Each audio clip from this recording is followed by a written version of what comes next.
15 mars 1974, 14h37.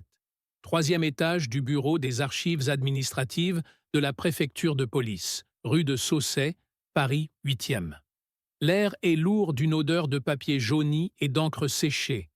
Les néons fluorescents bourdonnent comme un essaim distant, projetant des ombres tremblantes sur les piles de dossiers empilés jusqu'au plafond, et dans ce silence oppressant seulement rompu par le tic-tac irrégulier d'une horloge murale déréglée, Madame Henriette Duval, employée de troisième classe depuis 27 ans, ajuste ses lunettes cerclées de métal sur son nez busqué, ses doigts noueux, hésitants au-dessus d'un formulaire de demande de carte d'identité, le numéro 7482 PP 73, rempli d'une écriture appliquée, mais trahissant une légère crispation au niveau de la date de naissance.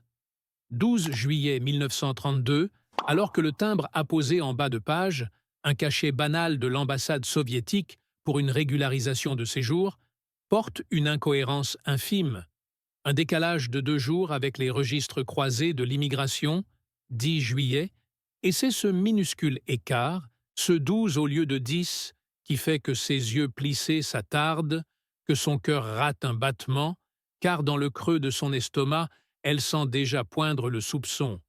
Non pas une accusation hurlée, mais une fissure dans la routine, un fil tiré qui pourrait défaire tout un tricot d'apparence. Henriette Duval repose le formulaire avec une lenteur calculée, ses ongles jaunis par des années de tabac froid, tapotant le bord du bureau en formica ébréché. Et elle allume une gauloise filtre, la flamme du briquet jetable crachotant dans l'air stagnant, la fumée s'élevant en spirale paresseuse vers le plafond taché d'humidité, tandis que son regard glisse vers la fenêtre aux vitres sales, donnant sur la cour intérieure où un chat errant gratte les pavés mouillés par une averse récente. Elle sait que ces erreurs ne sont pas anodines, pas dans les années 70 où chaque papier porte l'empreinte d'une guerre invisible. Et ce nom, Pierre Laurent, ressorti des fichiers comme un fantôme récurrent, un certain Pierre Laurent qui a demandé 3 renouvellements de titre de séjour en 5 ans, toujours avec des employeurs discrets, une société d'import-export au nom vague, Eurotrans, enregistré à 2 pas de la place des Ternes, et maintenant cette date bancale, ce 12 juillet qui ne colle pas aux archives de l'état civil de Lyon, où il prétend être né. Un orphelin de guerre recyclé en commercial itinérant, marié à une Française, 2 enfants scolarisés à Neuilly, une vie si banale qu'elle en devient suspecte. Et Henriette aspire une bouffée profonde, la nicotine calmant à peine le frisson qui lui parcourt l'échine, car elle se souvient des consignes internes diffusées par la DST en 1972, après l'affaire des diplomates bulgares, signaler toute anomalie, même triviale, et ses lèvres se pincent tandis qu'elle compose le numéro interne, le 247, extension du service de vérification. Le combiné froid contre son oreille, la tonalité monotone s'étirant comme un reproche. De l'autre côté de la ligne, le lieutenant Marcel Bergeron, quarantaine bedonnante, chemise blanche tachée de café au lait renversé ce matin-là lors d'une réunion hâtive, décroche au bout de la 6e sonnerie, sa voix rauque filtrée par un cigare cubain mâchonné depuis l'aube. « Bergeron, j'écoute !» Et Henriette, d'une voix chevrotante qu'elle force à se raffermir, expose l'anomalie, le formulaire 782 P73, Pierre Laurent, date de naissance erronée, cachet d'ambassade, et Bergeron, penché sur son propre bureau encombré de télétypes chiffonnés et de photos d'identité floues, sans l'adrénaline familière montée, car ce n'est pas la première fois que ce nom croise son radar. Un signal faible lors d'une routine de surveillance en 71 sur un réseau de sympathisants gauchistes, une adresse rue de Rivoli, où un colis anonyme avait été intercepté, et maintenant cela, une bévue administrative, si triviale qu'elle en est presque risible. Mais dans le monde des ombres, où il évolue depuis l'Algérie, les fous rires sont rares. Il note feverishly sur un bloc-notes jauni. « Laurent, Pierre, né 12/07/32, vérifie Lyon, plus ambassade URSS, et raccroche sans un merci, ses doigts déjà sur le téléphone crypté de la DST, le cadran tournant avec une lenteur exaspérante, reliant directement au quai des Orfèvres, où un capitaine attendra le signal pour activer la machine, une machine aux rouages invisibles qui broie les apparences. À des kilomètres de là, dans un appartement modeste du 17e arrondissement, rue de Levis, 3e étage gauche, 16h12 le même jour, Pierre Laurent, ou plutôt le major Anatoly Ivanovitch Petrov, illégal du KGB depuis 1968, infiltré sous deep cover après un entraînement de 3 ans à Yasenevo, sent un picotement au creux des reins alors qu'il compose un numéro codé sur le téléphone mural beige, la ligne crépitant d'une interférence statique qui le fait hésiter, le combiné moite contre sa paume calleuse. Il attend, le silence s'étirant comme une lame. 10 sonneries, 12, avant qu'une voix féminine nasillarde ne réponde « Allô ?» et il murmure le code du jour. Le temps est clément à Biarritz, suivi de la réponse attendue, mais pluvieux ici, confirmant la ligne sûre. Mais ce soir-là, quelque chose cloche, un délai imperceptible dans la réplique, un souffle trop long avant les mots, et Petrov, les yeux fixés sur la porte d'entrée close, le verrou double tourné, imagine déjà les micros planqués dans les plaintes, les voisins aux aguets derrière les cloisons fines. Il raccroche, allume une Camel sans filtre héritée d'un contact américain grillé en 70, la braise rougeoyant dans la pénombre du salon, aux meubles Ikea bon marché, et il s'assoit à la table de Formica, dépliant un journal Le Monde froissé, les gros titres sur la crise pétrolière masquant les colonnes codées qu'il déchiffre mentalement, mais son esprit vagabonde vers le formulaire déposé il y a 3 semaines à la préfecture, une formalité pour renouveler son permis de conduire, rempli à la va-vite après une nuit blanche à coder un microfilm pour Moscou, et cette date, bon sang, avait-il coché le 12 ou le 10 ? Une erreur idiote. Un chiffre sauté dans la fatigue, et maintenant le doute s'insinue, serpente dans ses veines comme du poison lent. La nuit tombe sur Paris avec une lourdeur humide, 22h45, et Petrov sort pour son rendez-vous de routine. Un dead drop dans le square des Batignolles, un banc sous les marronniers dénudés, où il dépose une enveloppe Kraft neutre contenant un rapport sur les mouvements de l'OTAN en Méditerranée, glissé dans une fente du dossier en bois écaillé. Il attend, immobile, le dos au vent froid qui fait claquer les branches, comptant mentalement jusqu'à 300, les pas des amoureux lointains résonnant comme des bottes de la DST. Et quand il se retourne, l'enveloppe a disparu, cueillie par un sans-abri qui n'est autre qu'un courrier du centre, mais ce soir, un frisson le traverse, car une silhouette en imperméable gris s'attarde trop longtemps sous un réverbère, fumant une cigarette dont la braise pulse comme un signal.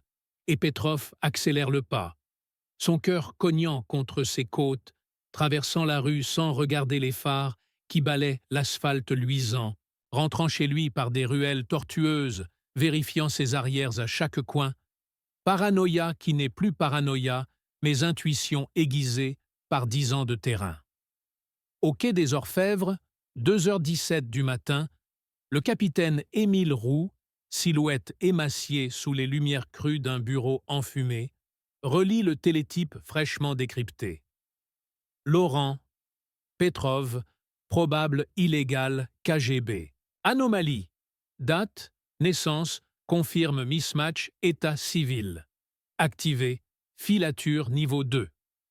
Ses doigts tambourinent sur le clavier d'une machine à écrire Underwood, le cliquetis mécanique emplissant la pièce vide, et il ordonne la mise en place. 2 équipes. L'une statique rue de Levis, l'autre mobile, micro-directionnel braqué sur les fenêtres, puis à écoute dans les câbles téléphoniques. À l'aube, alors que le brouillard enveloppe la scène, une Peugeot 204 banalisée stationne en double file, ses occupants sirotant un café tiède, observant la fenêtre du 3e gauche où une silhouette se découpe, Petrov tirant les rideaux avec une hésitation visible, sentant déjà le filet se refermer. Les jours suivants s'étirent en une agonie silencieuse pour Petrov. Chaque matin, un rituel de vérification.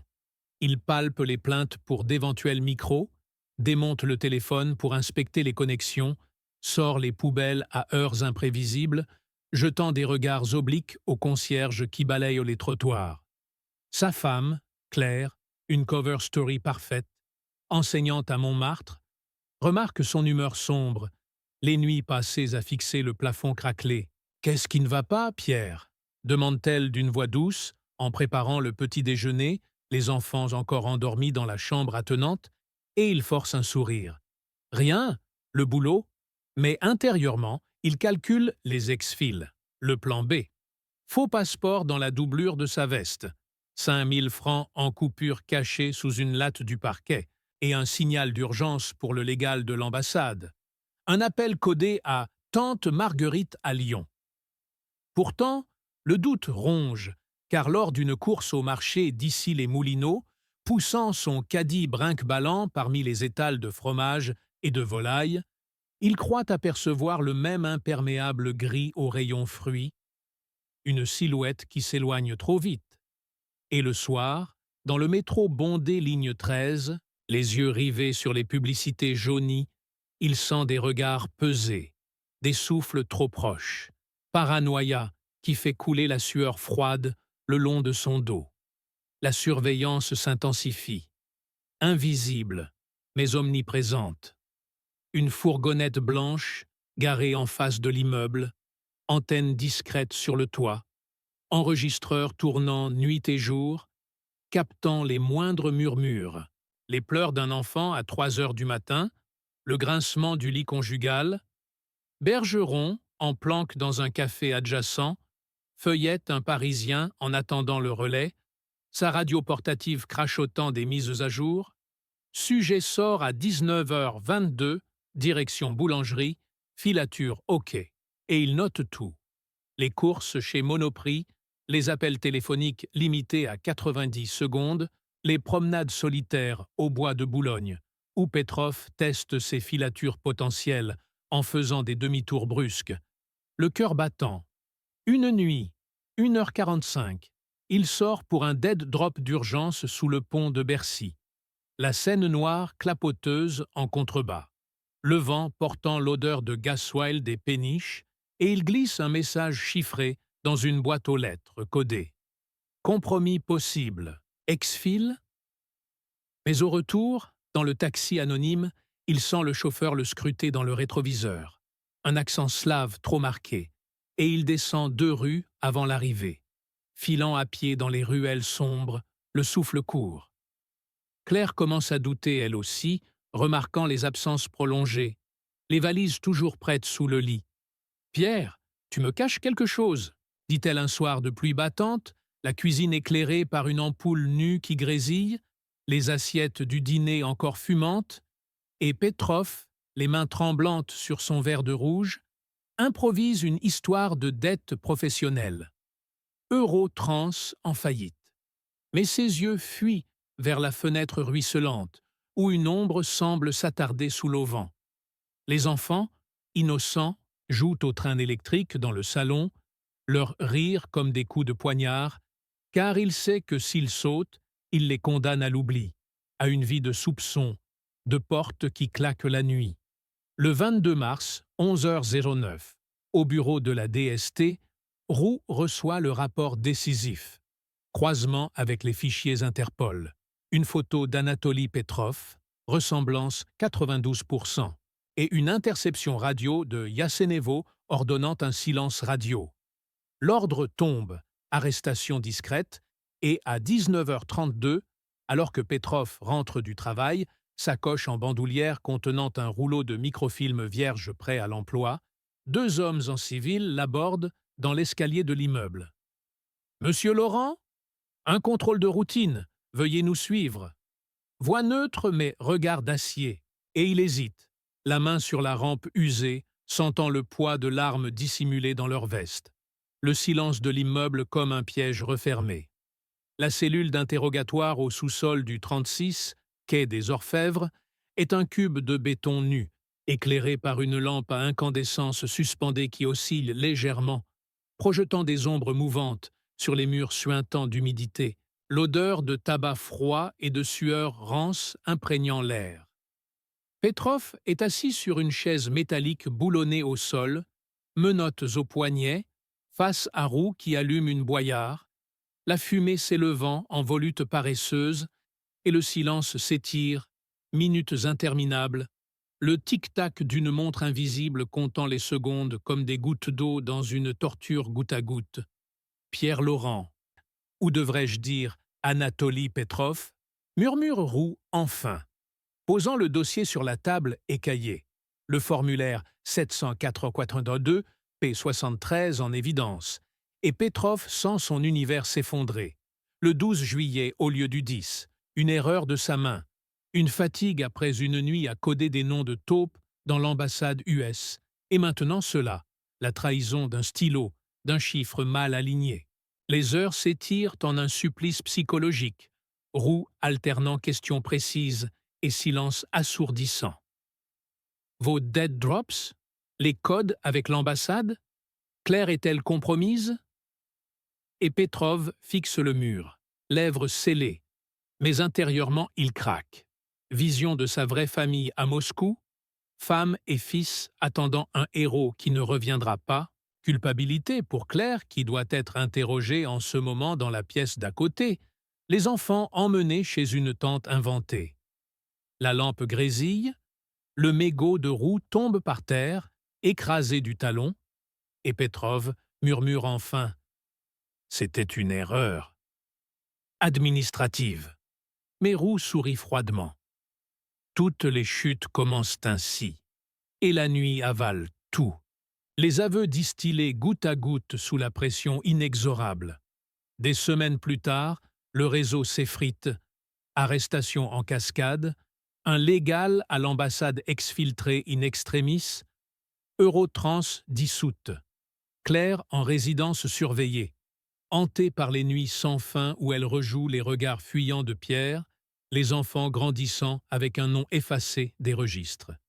Petrov, rapatrié via un échange d'espions en 1976, atterrit à Sheremetyevo sous un ciel gris, mais le KGB le traite en paria, assigné à un bureau poussiéreux de la Loubianka, où les typewriters cliquettent éternellement sur des rapports stériles, sa vie réduite à l'écho d'une erreur, un 12 juillet gravé dans sa mémoire comme une sentence. À Paris, Henriette Duval reçoit une médaille discrète, mais chaque formulaire qu'elle manipule désormais porte l'ombre du doute, les néons bourdonnant un peu plus fort, et dans les couloirs de la préfecture, le vent du soupçon souffle toujours, interminable. Les ombres s'allongent encore. Petrov, en URSS, rêve en sueur des escaliers de la rue de Levis, des cigarettes consumées jusqu'au filtre dans des planques oubliées. Et à Paris, un nouveau formulaire attend sur un bureau similaire, prêt à trahir la prochaine illusion. Le silence, lui, persiste, plus lourd que jamais. Acte 2. Les fissures du silence. Sous un ciel de plomb à Sheremetyevo, Petrov descend de l'avion cargo, menottes au poignet, escorté par 2 gorilles du KGB aux yeux de pierre. L'air glacé de 76 fouette son visage émacié, mais c'est le vide qui le ronge. Pas de fanfare, pas d'accolade fraternelle, juste un fourgon noir qui l'engloutit vers la Loubianka. Là, dans une cellule au mur suintant, on le dépouille. Passeport falsifié brûlé. Claire effacée de sa mémoire comme un négatif trempé dans l'acide. Traître, murmure un officier au cigare éteint, et Petrov, brisé, signe les aveux qu'on lui dicte, ses rêves de Paris se muant en cauchemar de Colima. À Paris, Claire Duval, plus Petrov, plus rien, arpente son appartement de la rue de Lévis sous surveillance, les volets clos comme des paupières lourdes. Les enfants, relogés chez une tante fictive, posent des questions qu'elle esquive d'un sourire forcé. Papa est en voyage d'affaires, mes amours. Mais la nuit, seule avec un verre de calva tiède, elle fouille les tiroirs, trouve un ticket de métro froissé, un numéro de téléphone griffonné, relique d'Henriette. Non, de Roux. Elle compose, hésite, raccroche. Dehors, une silhouette en imperméable guette, ombre fidèle. Henriette, promue analyste senior à la préfecture, trie des piles de formulaires jaunis. Sa médaille, cachée dans un tiroir, pèse comme un boulet. Un matin de 77, un mémo circule. Anomalie rue de Lévis, 12 juillet 75. Suivi requis. Son cœur cogne. Petrov a parlé? Ou pire, quelqu'un d'autre? Elle convoque Roux, vieillie, cicatrice, au menton plus saillante. C'était fini, grogne-t-il, mais ses yeux trahissent. Un nouveau réseau bourgeonne. Murmure d'un comrade Ilia à l'ambassade. Cargaison suspecte via Eurotrans 2. 0. Les fils se tendent à nouveau. Petrov, réhabilité en surface, héros incompris pour la propagande, est muté à un poste bidon à Leningrad, où il encode des messages vides pour des agents fantômes. Une nuit, un contact clandestin. Une enveloppe glissée sous la porte, photo de Claire, légende en français. Elle attend. Aide-la. Son sang se glace. Qui? Le KGB teste-t-il sa loyauté? Ou un frère d'armes vengeur? Il rédige un dead drop codé, l'expédie via un marin ivrogne à Calais. Claire reçoit le pli anonyme dans une cabine publique. Pierre vit, fuit. Panique. Elle prépare les valises, vole un formulaire vierge à la préfecture via Henriette. Un regard complice, un silence chargé. Mais Roux anticipe. Filature, embuscade au pont de Grenelle. Fusillade brève, éclat de feu dans la brume, Claire blessée à l'épaule, capturée. Pour qui? Hurle Roux, revolver fumant. Elle crache. Pour l'erreur administrative de ton Petrov. À Leningrad, Petrov lit le câble. Réseau compromis. Claire arrêtée. Il fracasse le typewriter, hurle dans le vide. Les ombres s'allongent, franchissent l'Atlantique cette fois. Un agent dormant à New York flaire l'échange, murmure à la CIA. Les Russes craquent de l'intérieur. Le silence se fissure, goutte à goutte, et un nouveau 12 juillet pointe, armes chargées, illusion prête à voler en éclats.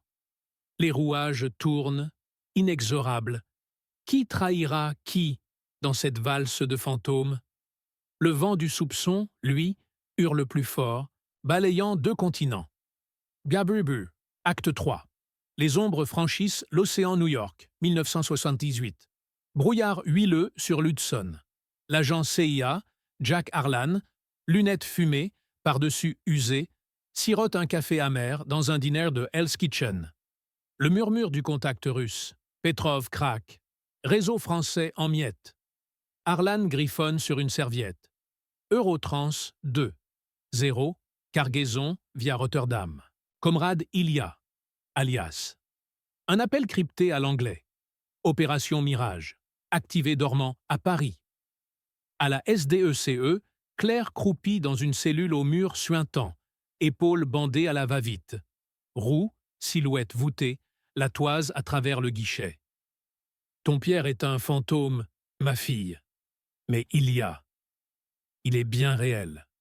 Bulgare recyclé, antenne à l'ambassade soviétique. Elle ricane, lèvres gercées. Et toi, Roux? Le larbin de qui? Il claque la porte. Seul, il fouille son bureau. Un câble intercepté. Signature Petrov. Traître ou appât? Leningrad, crachin glacé. Petrov, ombre hagarde, fin l'obéissance. Son poste bidon cache un émetteur clandestin, planqué sous plancher pourri. Message à Ilia. Claire piégée. Extraction via Calais. Marin prêt. Rendez-vous 15 juillet. Pont des Arts. Réponse codée. Approuvé. CIA flair. Double jeu. Petrov serre les poings. La propagande le part d'honneur vide, mais le doute ronge. Et si Claire avait vendu? Paris, préfecture. Henriette, la complice muette, glisse un dossier falsifié à un planton distrait. Transfert médical. Hôpital Cochin. Roux surgit, revolver au poing. Où est-elle? Henriette blêmit, mais un coup de fil anonyme la sauve. Arlan, via ligne sécurisée. Laissez-la filer. On veut Petrov. Embrouille. Claire, évadée dans l'ambulance volée, file vers Calais, épaule en feu, revolver dérobé en poche. Calais, nuit d'orage. Le marin ivrogne attend au quai puant. Barque ballottée. Claire monte, silhouette fantomatique.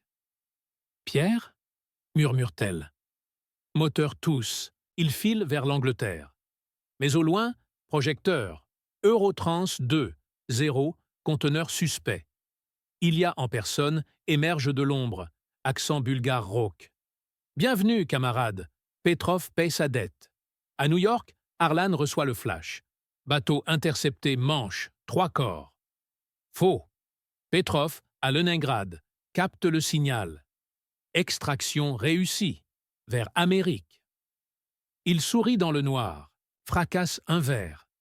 Mais Roux, à Paris, lit le rapport final. Claire libre. Petrov en fuite. Son revolver tremble. Pour l'erreur administrative de ton Petrov, ricane-t-il seul. Le vent du soupçon hurle toujours, mais les rouages s'enrayent. CIA, KGB, SDECE, tous perdants dans la valse. 12 juillet 79. Un nouveau mémo circule, anonyme. Anomalie résolue. Ou pas. Les fantômes dansent encore, illusion en lambeaux, sur 3 continents cette fois. Fin ou recommencement?